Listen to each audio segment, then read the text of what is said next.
3 things to revolutionize your work.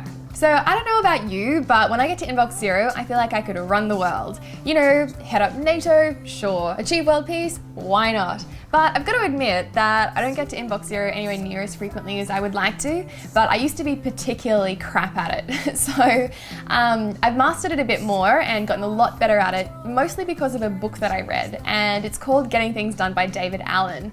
Now, it does have lots of references to things like facsimiles and filing cabinets and in trays, but if you put that to the side, the advice is still really relevant today. So I thought that I'd put down some of the tips that I took away that I learned that I found really helpful. So tip number 1 is to take as much as you can out of your brain. So I didn't realize how much I was keeping in my brain, and I definitely didn't want to admit how unreliable it is to store things that you have to remember to do just on the top of your head. So now what I try and do is write absolutely everything down, and it's become a way more reliable solution.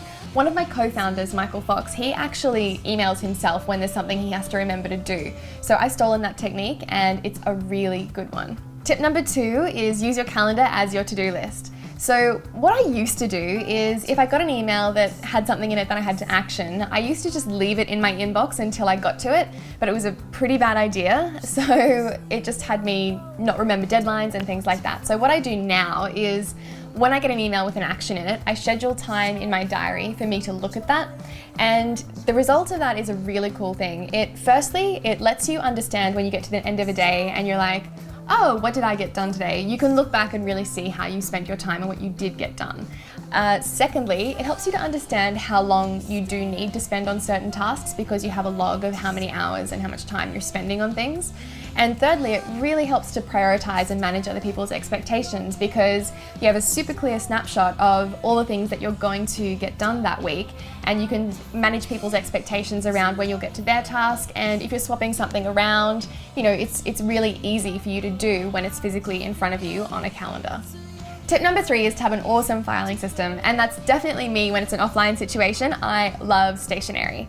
But when it's online, I way prefer keywording. So the majority of my work is in the cloud. So what I try and do is label documents really thoughtfully. In the past, what I used to do is just create a document and just be really offhand, not thinking about what I was calling it, and it made it really hard to go back and find it later on.